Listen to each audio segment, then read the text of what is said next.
খুতবা কোরআনের একটি আয়াত নিয়ে, যা আল্লাহ আযza দুইবার উল্লেখ করেছেন সূরা ইনশিরার মাঝখানে। একে সূরা শারহ বলা হয়। আল্লাহ বলছেন ফা ইন্না মাআল উসরি ইউসরা, ইন্না মাআল উসরি ইউসরা। সাধারণত এর অনুবাদ করা হয় কষ্টের সাথেই স্বস্তি আছে, নিঃসন্দেহে কষ্টের সাথেই স্বস্তি আছে। এই আয়াতের গড়পড়টা এটাই অনুবাদ। তবে সবার আগে কিভাবে ছোট ছোট সূরাগুলোকে কদর করতে হয় সে ব্যাপারে আমি কিছুটা আলোকপাত করতে চাই। আপনাদের অনেকেই এই সূরাটি মুখস্থ করেছেন। এটা ইসলামের খুবই সুন্দর একটা শিক্ষা এবং আমাদের জীবনের জন্য সুন্দর একটা শিক্ষা। আল কোরআনের কিছু কিছু ছোট সূরার মাঝে গভীরতম শিক্ষা লুকিয়ে আছে। আল্লাহ সুবহানাহু ওয়া তাআলা তার অপরিসীম প্রজ্ঞা থেকে সূরাগুলোকে সংক্ষিপ্ত রেখেছেন যেন মানুষ সহজে এগুলো মুখস্থ করতে পারে এবং এগুলো থেকে জীবনের জন্য সবচেয়ে শক্তিশালী কিছু শিক্ষা সহজে মনে রাখতে পারে। আল্লাহ সুবহানাহু ওয়া তাআলা এমন একটি সময়ের কথা বর্ণনা করছেন যখন রাসূলুল্লাহ সাল্লাল্লাহু আলাইহি ওয়াসাল্লাম তার জীবনের কঠিন একটি সময়কাল অতিবাহিত করছিলেন। প্রথম দিকে তিনি যখন দ্বীনের দাওয়াত প্রচার করছিলেন, বেশিরভাগ মানুষ এই দাওয়াত শোনার প্রতি আগ্রহী ছিল না। হুদায়বিয়ার সন্ধি পরবর্তী সময়কালের মতোও ছিল না, যখন দলে দলে মানুষ ইসলামের সুশীতল ছায়াতলে আশ্রয় নিচ্ছিল। নবুয়তি মিশনের প্রথম দিকে মানুষ তার জন্য কাজটা অনেক কঠিন করে তুলেছিল। যে কেউ রাসূলুল্লাহ সাল্লাল্লাহু আলাইহি ওয়াসাল্লামের দাওয়াত গ্রহণ করত, সুফাহা তথা বোকা বলা হতো, বুদ্ধিহীন বলা হতো, অথবা বলা হতো তিনি এদেরকে বোকা বানিয়েছেন। কেউ ইসলাম গ্রহণ করলেই তাকে এই সমস্ত অভিযোগে অভিযুক্ত করা হতো। ঠিক সেই সময় আল্লাহ আযza ওয়া জাল্লা এই গভীর অর্থপূর্ণ সূরাটি নাজিল করেন এবং তাকে স্মরণ করিয়ে দেন আল্লাহ সর্বদা তার প্রতি অনুগ্রহ করে যাচ্ছেন। কোরআনের বিভিন্ন জায়গায় বিভিন্ন ধরনের অনুগ্রহের কথা উল্লেখ করা হয়েছে। যেমন অন্য একটি সূরায় আল্লাহ বলেন, আলাম ইয়াজিদিকা ইয়াতীমান ফাআওয়া, আল্লাহ কি আপনাকে ইয়াতীম হিসেবে পাননি, অতঃপর তিনি আপনাকে আশ্রয় দিয়েছেন। ওয়াজাদাকা দাল্লান ফাহাদা ওয়াজাদাকা আইলান ফাআগনা, আল্লাহ বলেন তিনি আপনাকে পথ খুঁজতে থাকা অবস্থায় পেয়েছেন। তিনি আরো বলেন তিনি আপনাকে নিঃস্ব পেয়েছিলেন এবং তিনি আপনাকে সম্পদশালী করে দিয়েছেন, অর্থাৎ খাদিজা রাদিয়াল্লাহু তাআলা আনহার সাথে বিয়ের মাধ্যমে। কিন্তু এই সূরায় আল্লাহ আযza ওয়া জাল্লা ভিন্ন রকম একটি অনুগ্রহের কথা বর্ণনা করছেন, গভীর একটা অনুগ্রহ। আল্লাহ আযza ওয়া জাল্লা বলেন, আলাম নাশরাহ লাকা সাদরাক, আমি কি আপনার জন্য আপনার বক্ষ সম্প্রসারিত করিনি। আরবি ভাষায় বক্ষ সম্প্রসারণ মানে প্রশান্তিতে থাকা, শান্ত থাকা। রাসূলুল্লাহ সাল্লাল্লাহু আলাইহি সাল্লাম সহজ কোনো পরিস্থিতিতে ছিলেন না। তার আশেপাশে সবাই তার বিরুদ্ধে সমান অভিযোগ করে যাচ্ছিল, নয়তো তাকে শারীরিকভাবে আক্রমণ করতে চাইতো। তার নিজের গোত্রের লোকেরাও তাকে পরিত্যাগ করেছিল। কোনো কিছুই তখন সহজ ছিল না। তবু আল্লাহ বলছেন এই সব প্রতিকূল পরিস্থিতিতেও আপনার প্রতি সবচেয়ে বড় অনুগ্রহ হলো আপনার বক্ষ সম্প্রসারিত করা হয়েছে, আপনি প্রশান্তিতে আছেন। তারপর আল্লাহ আযza ওয়া জাল্লা বর্ণনা করেন কিসের শান্তি, ওয়া ওয়াদা'না আনকা উযরাক, তিনি বোঝা দূর করে দিয়েছেন। এই আয়াতে বোঝা বলতে কি বোঝানো হয়েছে তা নিয়ে ওলামারা অনেক মন্তব্য করেছেন। তার থেকে একটি ব্যাপারে আজকের খুতবায় আলোচনা করব। রাসূলুল্লাহ সাল্লাল্লাহু আলাইহি সাল্লাম নবুয়ত লাভ করার পূর্বে মক্কা থেকে নিজেকে দূরে সরিয়ে নিতেন এবং পৃথিবীতে কেন এত দুঃখ কষ্ট তা নিয়ে চিন্তামগ্ন থাকতেন। তিনি ঘন্টার পর ঘন্টা দিনের বেলা, কখনো কখনো রাতেও চিন্তামগ্ন অবস্থায় হেরা গুহায় কাটিয়ে দিতেন। তিনি সমাজ থেকে নিজেকে এভাবে দূরে সরিয়ে নিয়ে ভাবতেন এই জীবনে কেন এত দুঃখ যাতনা। আর আল্লাহ আযza ওয়া জাল্লা এই সমস্ত প্রশ্নের জবাব দিয়েছেন তার নিজের কথার মাধ্যমে। যখন রাসূলুল্লাহ সাল্লাল্লাহু আলাইহি সাল্লাম আল্লাহর কালামের মাধ্যমে জবাব পেলেন, আল্লাহ আযza ওয়া জাল্লা এই ব্যাপারটাকে বর্ণনা করছেন যে তিনি আপনার বোঝা লাঘব করে দিয়েছেন। ওয়া ওয়াদা'না আনকা উযরাক, আমাদের জন্য এতে শিক্ষা হলো যে হ্যাঁ, জীবনে অনেক চাপ সইতে হয়, আর আল্লাহ বলছেন তার কালাম এই চাপ থেকে নিষ্কৃতি দান করে, ওই বোঝাগুলো দূর করে দেয়। আল্লাযী আনকাযা যাহরাক ওয়া রাফা'না লাকা যিকরাক, যা আপনার পিঠ ভেঙে দিচ্ছিল আর আমি আপনার জন্য আপনার স্মরণকে সমুন্নত করেছি। এই সূরায় যে শিক্ষাটি আল্লাহ দান করছেন তা শুধু রাসূলুল্লাহ সাল্লাল্লাহু আলাইহি সাল্লামের জন্য নয়, এটি আসলে সকল মানুষের জন্য। ফা ইন্না মাআল উসরি ইউসরা, এর সাধারণ অনুবাদ হলো নিশ্চয়ই কষ্টের সাথে স্বস্তি রয়েছে। আজকের খুতবার কিছুটা সময় আমি এই আয়াতের উপর ব্যয় করব। আমার আপনার জন্য এই আয়াতে কি শিক্ষা রয়েছে। প্রথমে এই আয়াতের আরবি ব্যাকরণগত দিক নিয়ে আলোচনা করতে চাই। আপনাদের মাঝে যারা আরবি ব্যাকরণের সাথে পরিচিত তাদের জন্য বলছি, এখানে মুবতাদা হলো ইউসুফ। ব্যাকরণগত দিক থেকে এই বাক্যের শুরু হলো স্বস্তি। যখন আমরা বাংলায় অনুবাদ করি তখন বলি নিশ্চয়ই সকল কষ্টের সাথে স্বস্তি রয়েছে, কিন্তু ব্যাকরণগত দিক থেকে সবচেয়ে শুদ্ধ অনুবাদ হলো স্বস্তি রয়েছে কষ্টের সাথে। এই বাক্যের ফোকাস হলো স্বস্তির উপর, কষ্টের উপর নয়। এখানে ইউসুফ বা স্বস্তি হলো মুবতাদা। ব্যাকরণগত দিক থেকে এটাই বাক্যের শুরু। এটা কেন গুরুত্বপূর্ণ? কারণ আল্লাহ আমাদের মনোযোগ স্বস্তির উপর রাখতে চাচ্ছেন, কষ্টের উপর নয়। সহজ সময় বা স্বস্তি হয়তো পরে এক সময় আসবে, কিন্তু আল্লাহ চান আমরা যেন আমাদের মনোযোগ সামনে যে স্বস্তিদায়ক সময় আসছে তার উপর রাখি, এখন যে কষ্টে আছি তার উপর নয়। আপনি যে ধরনের কঠিন সময় দিনাতিপাত করছেন না কেন, আল্লাহ এর একটা ব্যবস্থা করবেন এবং স্বস্তিদায়ক সময় সামনে অবশ্যই আসছে। দ্বিতীয় যে বিষয়টা এখানে মনোযোগের দাবি রাখে তা হলো ইউসর হলো নাকেরা, মানে এটি আম ওয়া আম্মাল ওয়া আজম ওয়া আকাদ, অর্থাৎ কষ্ট কি এটা সবাই জানে। হয়তো এটা অর্থনৈতিক কষ্ট, স্বাস্থ্যগত কষ্ট, মানসিক কষ্ট, আবেগ সংক্রান্ত কোনো কষ্ট, বা আপনার কষ্টের জিনিস হয়তো আপনার পাশেই বসে আছে, আমি জানি না। সবার জীবনে কোনো না কোনো সমস্যা রয়েছে। এই কষ্টদায়ক বিষয়গুলো সম্পর্কে সবাই জানে, আর এগুলো খুবই সুনির্দিষ্ট, খুবই সুনির্দিষ্ট। কিন্তু আল্লাহ বলছেন কষ্টের চেয়ে স্বস্তিটা অনেক বড়, অনেক বিস্তৃত। কষ্টের মতো স্বস্তির ব্যাপারটা অতটা জ্ঞাত নয়, অর্থাৎ কিছু স্বস্তি আসবে কিন্তু আপনি জানেন না কিভাবে সেটা চিনতে হয়। সবাই সমস্যা শনাক্ত করতে পারে কিন্তু সবাই সমাধান দিতে পারে না। আল্লাহ যখন আপনাকে স্বস্তি দিবেন, আপনি হয়তো এটাকে স্বস্তি মনে নাও করতে পারেন। আল্লাহ আপনার জীবনে স্বস্তি নিয়ে আসবেন, কিন্তু আপনি হয়তো বুঝতেও পারবেন না যে আল্লাহ আপনার জীবনে স্বস্তি নিয়ে আসছেন। তিনি আপনার জীবনে এমন দিক থেকে স্বস্তি নিয়ে আসবেন যা সম্পর্কে আপনি জানতেন আবার এমন দিক থেকেও নিয়ে আসবেন যা সম্পর্কে আপনি ভাবতেও পারেননি, অপ্রকাশ্য জগতের ব্যাপার। এই বাক্যাংশে ইন্নামা আল উসরি অর্থাৎ কষ্টটি এটি সুনির্দিষ্ট, জানা। পরের শব্দ ইউসরান হলো না পেরা বা অনির্দিষ্ট, অর্থাৎ স্বস্তির ব্যাপারটা অজানা। কারণ অনেক সময় মানুষ কেবল সে বিষয়ের উপর ফোকাস রাখে যা দেখা যায়, তারা যা দেখতে পায় না তার প্রতি কোনো মনোযোগ দিতে পারে না। এখন আল্লাহ আমাদেরকে বলছেন অদৃশ্য স্বস্তি বা আরাম তোমাদের জন্য আসছে সব সময়। এই অদৃশ্য স্বস্তি সব সময় বর্তমান। আরবি ইন্না শব্দের অর্থ নিশ্চয়ই। আরবি ভাষাবিদরা ইন্নাকে বর্ণনা করছেন হাসফুন লিজালাত ইসাক, অর্থাৎ ইন্না বাক্যে ব্যবহৃত হয় সন্দেহ দূর করতে। একটা সহজ উদাহরণ দিচ্ছি। আপনি যদি কোনো সমস্যায় পড়েন, ধরুন সমস্যাটা দেখা দিয়েছে চাকরির কাজে বা পরিবারে।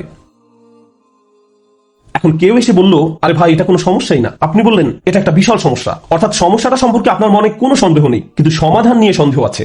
সমস্যাটা কি, কোন দিন শেষ হবে, এই বিষয়ে আপনার সন্দেহ রয়েছে। সহজ সময় কোন দিন আসবে, কোন সমাধান আসলেই কি আসবে, এই বিষয়ে আপনি সন্দিহান। সুতরাং সমস্যার ব্যাপারে মানুষ পুরোপুরি নিশ্চিত থাকে, কিন্তু সমাধান আসবে কিনা এই ব্যাপারে তারা সন্দেহপ্রবণ। সহজে আমরা আশাহীন হয়ে পড়ি। আমরা চিন্তা করতে থাকি, ভাই এটা সব সময় এমন খারাপই থাকবে, কোনো দিন এই পরিস্থিতি উন্নতি হবে না। আমরা এভাবে নিজেদেরকে বলি। তো আমরা নেগেটিভের ব্যাপারে অনেক বেশি নিশ্চিত থাকি, কিন্তু পজিটিভের ব্যাপারে নিজের মনে কোনো নিশ্চয়তা থাকে না।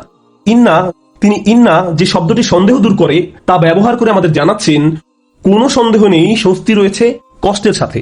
স্বস্তির সাথে ব্যবহার করলেন, তিনি স্বস্তির উপর জোর দিলেন, যেন একজন মুমিন যখন এই আয়াত তিলাওয়াত করবে সে মনে করবে আমার কষ্টের ব্যাপারে সন্দেহ থাকতে পারে, আমি সমস্যাটাকে যত বড় মনে করছি এটা আসলে ততটা বড় সমস্যা নয়, কিন্তু আল্লাহ যে স্বাচ্ছন্দ্য নিয়ে আসছেন সেটা অনেক বড় এবং নিঃসন্দেহে তা আসছে। এটা আমাদেরকে মন্দের ব্যাপারে সন্দেহ প্রবণ করে তোলে। মাঝে মাঝে কোনো কিছু হয়তো অনেক খারাপ মনে হতে পারে আমাদের মাথায়, আমাদের চিন্তায়, আমাদের অনুভূতিতে, কিন্তু বাস্তবে তা এত খারাপ নয়। কিছু মানুষ কোনো একটা সমস্যাকে তার চিন্তায় বড় থেকে বড় আরো বড় করে তোলে, শেষে সেটা নিয়ন্ত্রণ হারিয়ে ফেলে। মাঝে মাঝে আশেপাশের মানুষের সাথে যদি সমস্যাটা নিয়ে কথা বলেন, তারা এটাকে ছোট করে দেখার পরিবর্তে আরো বড় করে তোলে, আরো বড় করে তোলে। তখন সমস্যাটাকে তার আসল অবস্থার চেয়েও অনেক বিশাল মনে হয়। আর যে স্বস্তি আল্লাহ নিয়ে আসছেন তা আপনার সামনেই বর্তমান, কিন্তু আপনি তা দেখছেন না, কারণ সমস্যাটাকে আপনি কাল্পনিক দৃষ্টিতে অনেক বড় করে দেখছেন। তাই আল্লাহ আযজা ওয়া জাল্লা বলছেন স্বস্তি আসার ব্যাপারে নিশ্চিত থাকো, এই ব্যাপারে মনে কোনো সন্দেহ পোষণ করো না। এই আয়াতের শেষ যে শিক্ষাটি আমি আপনাদের সাথে শেয়ার করতে চাই, সূরাটি শেষ করার পূর্বে এবং শেষ অংশটি কিভাবে এই অংশের সাথে সম্পর্কযুক্ত তা আলোচনা করার পূর্বে, সেটা হলো আল্লাহ বলেননি কষ্টের পর স্বস্তি আছে। তিনি পর শব্দটি ব্যবহার করেননি, তিনি ব্যবহার করেছেন সাথে শব্দটি, ইন্না মাল উসরি ইউসরা। তিনি ইন্না বা'দা উসরি ইউসরা বলেননি। সাথে এবং পরে এই দুইটা শব্দের মাঝে বিশাল পার্থক্য আছে। এখানে বড় পার্থক্য রয়েছে কষ্টের সাথে স্বস্তি আছে এবং কষ্টের পরে স্বস্তি রয়েছে, এই দুই কথার মাঝে বড় একটা ফারাক আছে। দুটি পার্থক্য আপনাদের সাথে শেয়ার করতে চাই। একটি পার্থক্য হলো, হয়তো আপনি যখন একটি সমস্যার মধ্য দিয়ে দিন পার করছেন, সেই সমস্যাটির সাথে কিছু স্বস্তির বিষয় আপনার জীবনে এসেছে যা আপনি উপলব্ধিও করতে পারেননি। বর্তমান সমস্যাটি যতটা কঠিন মনে হোক না কেন, বিকল্প হয়তো আরো অনেক বেশি কঠিন হতো। হয়তো একটি দরজা বন্ধ হওয়ার কারণে আরো 5টি দরজা খুলে গিয়েছে, আপনি হয়তো ব্যাপারটি দেখতে পাননি, কিন্তু আল্লাহ আযজা ওয়া জাল্লার ডিজাইনে একটি সমস্যা হয়তো 20টি সমাধানের পথ উন্মুক্ত করে দেয়, আরো অগণিত সমাধানের পথ খুলে দেয়।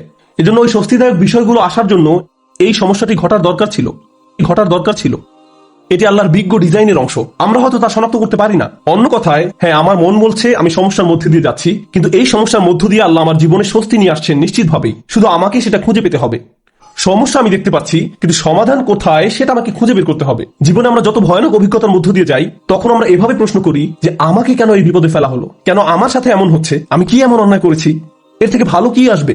আপনাদেরকে বলছি, ওই অভিজ্ঞতাগুলোর প্রত্যেকটাই কোনো না কোনো সহজতা, স্বস্তি বা ভালো সাথে করে নিয়ে আসে যা আমরা দেখতে পাই না। কিন্তু আল্লাহ বলছেন ওই স্বস্তি সাথেই আছে, তোমাকে এর জন্য অপেক্ষা করতে হবে না। এটা একই সময়ে কষ্টের সাথে সহাবস্থান করে, কষ্টের সঙ্গেই এই স্বস্তির অবস্থান। ইন্না মা'আল উসরি ইউসরা। এছাড়াও যখন সাথে শব্দটি ব্যবহার করা হয়, আল্লাহ বলছেন যে স্বস্তিকে কষ্টের সাথে রাখা হয়েছে, স্বস্তিকে কষ্টের সাথে রাখা হয়েছে। যেভাবে তিনি রাতকে দিনের সাথে রেখেছেন, তিনি যেভাবে মেঘমালাকে বৃষ্টির সাথে রেখেছেন, অনেক জিনিস আছে যেগুলো তিনি একত্রে রেখেছেন। এই জীবনে আল্লাহ যা করার সিদ্ধান্ত নিলেন, আমি আর আপনি যদি স্বস্তি পেতে চাই, তিনি ব্যাপারটাকে এমন ভাবে ডিজাইন করলেন, কষ্টের মধ্য দিয়ে গেলেই কেবল কষ্টের সাথে স্বস্তি আসবে। এভাবেই তিনি জীবনের সবকিছু ডিজাইন করেছেন। আপনাদের অনেকেই ছাত্র, আপনাকে প্রথমে পড়ালেখার কষ্টের মধ্য দিয়ে যেতে হবে, তারপর আপনি গ্র্যাজুয়েট হওয়ার স্বস্তি লাভ করবেন, পরবর্তী ক্লাসে উত্তীর্ণ হওয়ার স্বস্তি লাভ করবেন। আপনার চাকরির জায়গায় কঠিন পরিশ্রম করতে হবে বোনাসের স্বস্তি লাভ করার পূর্বে, প্রমোশন লাভ করার পূর্বে। কষ্ট ছাড়া এইসব ঘটে না। আপনাকে আগে খাদ্যাভ্যাস ঠিক করতে হবে, স্বাস্থ্যকর খাবার খেতে হবে ভালো স্বাস্থ্য লাভ করার পূর্বে। কোনো রোগীকে হয়তো আগে অপারেশনের কষ্টের মধ্যে দিয়ে যেতে হবে সুস্থ হওয়ার আনন্দ উপভোগ করার পূর্বে। এভাবেই আল্লাহ জীবনকে তৈরি করেছেন। আপনাকে কষ্টকর অভিজ্ঞতার ভেতর দিয়ে যেতে হবে যদি স্বস্তি লাভ করতে চান। এটাই আল্লাহর ডিজাইন। ব্যাপারটা এমনই। আপনি এই কথা শোনার পর হয়তো ভাবতে পারেন, আমি তো এখন কঠিন সময় আছি, তার মানে সামনে সহজ সময় আসছে, আর এর জন্য আমি এখন বিশ্রাম করব আর সহজ সময় আসার অপেক্ষা করব। না, আল্লাহ আমাদেরকে গভীর একটি বিষয় সম্পর্কে জানাচ্ছেন।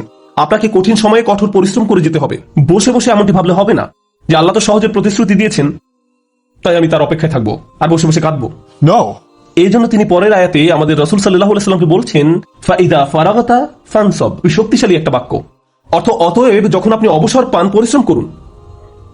স্বস্তি এবং কষ্টের সাথে এর সম্পর্ক কি? স্বস্তি এবং কষ্টের সাথে এর সম্পর্ক কি? আল্লাহ চান না আমি আর আপনি যেন অলস হয়ে বসে থাকি।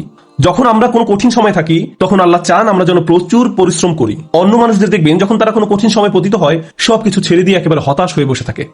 তারা নিরাশ হয়ে পড়ে, উদ্বিগ্ন হয়ে পড়ে, সবকিছু বাদ দিতে শুরু করে। কিন্তু বিশ্বাসীদের বেলায় যখন তুমি কঠিন কোনো পরিস্থিতিতে পড়ো তখন তুমি অবসর পেলেই নিজেকে কঠোর পরিশ্রমে নিয়োজিত করো, নিজেকে কাজে লাগাও, উৎপাদনক্ষম বানাও। উলামারা এই আয়াত নিয়ে প্রচুর মন্তব্য করেছেন। যখন দাওয়ার কাজ থেকে অবসর পান তখন নিজেকে ইবাদতের কঠোর পরিশ্রমে নিয়োজিত করুন। ইবাদত থেকে অবসর পাওয়ার পর দাওয়ার কাজে আত্মনিয়োগ করুন। রাসূলুল্লাহ সাল্লাল্লাহু আলাইহি সাল্লামকে বলা হচ্ছে এক কাজ থেকে অবসর পাওয়ার পরে অন্য কাজে নিজেকে ব্যস্ত রাখুন। আমার আর আপনার জন্য প্রশ্ন হলো, কত সময় আমরা অপচয় করি এমনটা ভেবে যে জীবন কত দুর্বিষহ। অলস হয়ে বসে থাকি, কিছুই করি না, নিজের মনকে নেতিবাচক চিন্তায় ডুবিয়ে রাখি, সম্পূর্ণ অকার্যকর আর অকর্মণ্য হয়ে বসে থাকি। অথচ আল্লাহ বলছেন তোমার হাতে অনেক বেশি অবসর সময় আছে আর তুমি এই সময়ে কোনো কাজেই লাগাচ্ছ না। যখন আপনি নিজেকে কোনো পরিশ্রমে নিয়োজিত না করেন তার মানে আপনি কষ্টকে জেতার সুযোগ দিচ্ছেন। আয়াতটা শুরু হয়েছে ফা অক্ষর দিয়ে, ফা সাবাবিয়া, অর্থাৎ অতএব তুমি যেহেতু স্বস্তি কামনা করো তাই তোমার নিজেকে পরিশ্রমে নিয়োজিত করতে হবে। এটা শেখার ফলে তোমার উচিত নিজেকে পরিশ্রমে নিয়োজিত করা। তাই আমার আর আপনার উচিত একটি অর্থপূর্ণ এবং প্রোডাক্টিভ জীবনযাপন করা। মাঝে মাঝে জীবনে অতিরিক্ত চাপের কারণে আমরা ভেঙে পড়ি। আমরা সহজেই একেবারে ভেঙে পড়ি দুঃখ, হতাশায়, উদ্বেগ বা উৎকণ্ঠায়। এরকম হওয়া দোষের কিছু নয়, কিন্তু আমাদেরকে শিখতে হবে কিভাবে আল্লাহর কিতাবের মাধ্যমে এই কষ্টকর অভিজ্ঞতার সময় মানসিক শক্তি অর্জন করব। রাসূলুল্লাহ সাল্লাল্লাহু আলাইহি সাল্লাম যেসব কাজে নিজেকে ব্যস্ত রাখতেন তা ছিল দুই রকমের। এটা মনে রাখতে চেষ্টা করুন। দুই ধরনের কাজ আছে যা আপনাকে ব্যস্ত রাখতে পারে। আমি আপনাদের জন্য তৃতীয় আরেকটি যুক্ত করব। রাসূলুল্লাহ সাল্লাল্লাহু আলাইহি সাল্লাম হয় এমন কোনো কাজে নিজেকে ব্যস্ত রাখতেন যাতে আল্লাহকে খুশি করত, অথবা তিনি এমন কোনো কাজে ব্যস্ত থাকতেন যা আল্লাহর কোনো সৃষ্টির উপকার করত। তিনি হয় শুধু আল্লাহর জন্য কিছু করতেন, নামাজ পড়া, জিকির করা, এই কাজগুলো ছিল শুধু আল্লাহর জন্য, অথবা তিনি কাউকে সাহায্য করতেন, তিনি কাউকে পথ দেখাতেন, শিক্ষা দিতেন, এমনকি তিনি মানুষকে জীবিকা উপার্জনের জন্য সাহায্য করতেন। এভাবে তিনি অন্য মানুষদের সব ধরনের সাহায্য করতেন। এখন আপনি নিজেকে প্রশ্ন করুন এই দুই ধরনের কাজের কোনটি আপনি করছেন? আমি কি এমন কিছু করছি যা আল্লাহকে খুশি করছে, বা আমি কি এমন কিছু করছি যা কারো জীবনে স্বস্তি নিয়ে আসছে? মূলত আল্লাহ অন্য একটি সূরায় রাসূলুল্লাহ সাল্লাল্লাহু আলাইহি সাল্লামকে এই কাজগুলো সম্পর্কে বলেছেন, ফাআম্মাল ইয়াতীমা ফালা তাকহার ওয়া আম্মা সাইলা ফালা তানহার ওয়া আম্মা বিনি'মাতি রাব্বিকা ফাহাদ্দিস। সুতরাং আপনি এতিমদের প্রতি কঠোর হবেন না আর ভিক্ষুককে আপনি ধমক দিবেন না। কিন্তু আপনি যখন অতিরিক্ত চিন্তা করতে থাকবেন নিজের সমস্যাগুলো কতটা খারাপ, জীবনটা কেমন দুর্বিষহ, কিভাবে সবকিছু তার গতিপথ হারিয়ে ফেলছে, কোনো কিছুই কোনোদিন ঠিক হবে না, তাহলে নিজের মাঝে আপনি অতিরিক্ত ডুবে আছেন। আপনি নিজেকে নিয়েই পড়ে আছেন। এভাবে নিজেকে নিয়ে পড়ে থাকলে আল্লাহর সাহায্য আসে না। এভাবে আল্লাহর সাহায্য আসে না। আল্লাহ বলেন ওয়া ইলা রাব্বিকা ফারগব, এবং আপনার পালনকর্তার প্রতি মনোনিবেশ করুন। আমি আর আপনি যে সমস্যাগুলোর মাঝে দিন পার করছি আজ সেগুলোকে অনেক বেশি, অনেক বড় বলে মনে হয়। সমস্যা ছাড়া আর কিছু নিয়ে আমরা ভাবতে পারি না, কিন্তু একটু সামনে এগিয়ে চিন্তা করলে বুঝবেন আমরা সবাই একটা গন্তব্যের উদ্দেশ্যে ছুটছি, আর সেই গন্তব্যটি হলো আল্লাহ সাক্ষাৎ। ওয়া আন্না ইলা রাব্বিকাল মুনতাহা। যদি এই ব্যাপারটা ভুলে যান যে আপনি একটি রেলগাড়ির ভিতরে আছেন, বুঝতে পারেন বা না পারেন আপনি আল্লাহ দিকে ছুটে চলছেন, আপনি কিন্তু নিশ্চলভাবে দাঁড়ানো অবস্থায় নেই। আপনার সমস্যাটি জীবন থামিয়ে দেয়নি, জীবন এখনো এগিয়ে চলছে। আমার আপনার আল্লাহর সাথে দেখা হবেই। আপনি যখন বুঝবেন আমি যাই করি না কেন এই ভ্রমণ থামানোর কোনো উপায় নেই, তখন আপনার পক্ষে নিজের গন্তব্যের প্রতি মনোনিবেশ করা অনেক সহজ হবে। এই মুহূর্তে আমি যে এলাকা অতিক্রম করছি, যে সমস্যাপূর্ণ এলাকা অতিক্রম করছি, একসময় এটা পার হয়ে যাবে, কারণ এটা আমার গন্তব্য নয়। আমার গন্তব্য হলো আল্লাহ আযজা ওয়া জাল্লা। এভাবে নিজের মাথায় একটা চিত্র তৈরি করুন। মনে করুন একটি পথ দিয়ে কোথাও যাচ্ছেন আর পথিমধ্যে কোনো জায়গায় প্রচন্ড দুর্গন্ধ নাকে এসে লাগলো। যদি চলতে থাকেন গন্ধটা একসময় চলে যাবে। এটা সব সময় আপনার সাথে থাকবে না। চলতে থাকলে একসময় ভালো একটা জায়গায় এসে উপনীত হবেন। আপনাকে হয়তো ভয়ঙ্কর কোনো অঞ্চল অতিক্রম করতে হতে পারে, আপনি চলতে থাকলে ওই অঞ্চলও পার হয়ে যাবেন। জীবনটা এমনই, আমাদেরকেও এভাবে জীবনের সমস্যাগুলো অতিক্রম করে যেতে হবে। আর আল্লাহ আযজা ওয়া জাল্লা বলছেন, আপনার আমার জীবনের প্রতিটি ভ্রমণেরই একটি উদ্দেশ্য আছে। আমাদের নিজেদের শুধু একটি প্রশ্ন করতে হবে, আমরা কি পরিশ্রম করছি?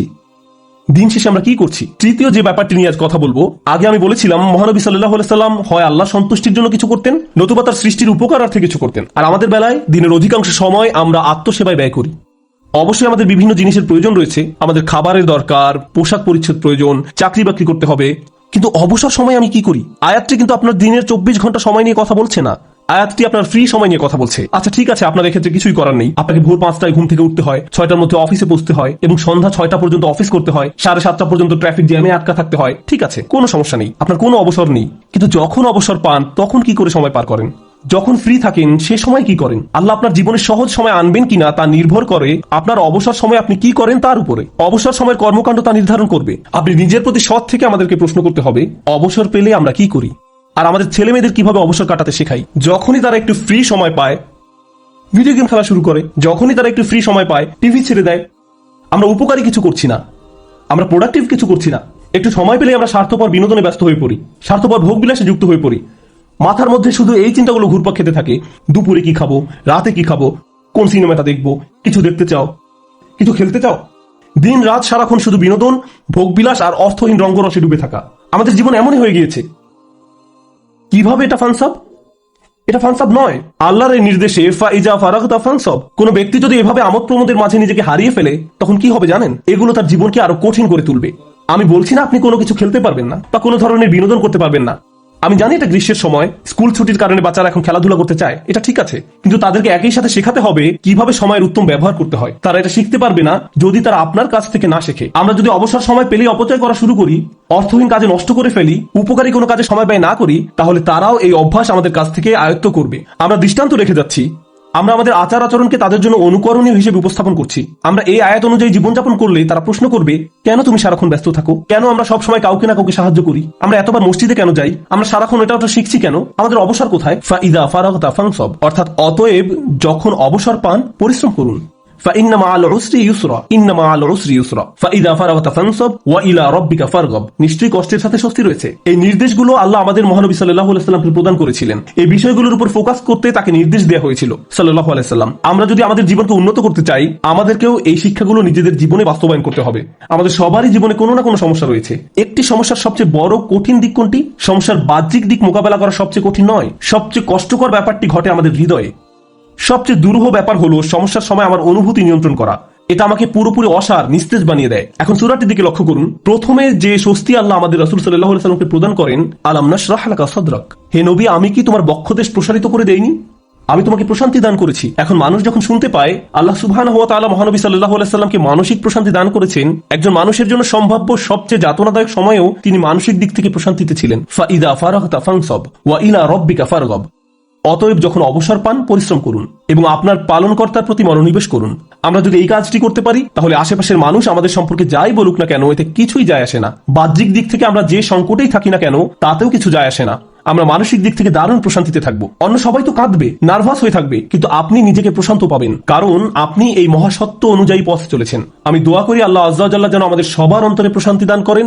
আল্লাহ আযজা ওয়া জাল্লা আমাদেরকে ওই সমস্ত মানুষদের অন্তর্ভুক্ত করুন আল্লাহর করুণায় যাদের হৃদয় উন্মুক্ত হয়ে পড়েছে এবং বক্ষ প্রসারিত হয়েছে। আমি দোয়া করি আল্লাহ আমাদের দৃঢ় মনোবলওয়ালা মানুষদের অন্তর্ভুক্ত করুন যেন আমরা আমাদের সময়ের সর্বোত্তম ব্যবহার করতে পারি এবং এর ফলে আল্লাহ আযজা ওয়া জাল্লা আমাদের জীবনের কষ্টের চেয়েও বহু গুণ বড় শক্তি নিয়ে আসেন। বারাকাল্লাহু লি ওয়া লাকুম ফিল কুরআনিল হাকিম ওয়া নাফা'নি ওয়া ইয়্যাকুম বিল আয়াতি ওয়াজ যিকরিল হাকিম। আশহাদু আল্লা ইলাহা ইল্লাল্লাহ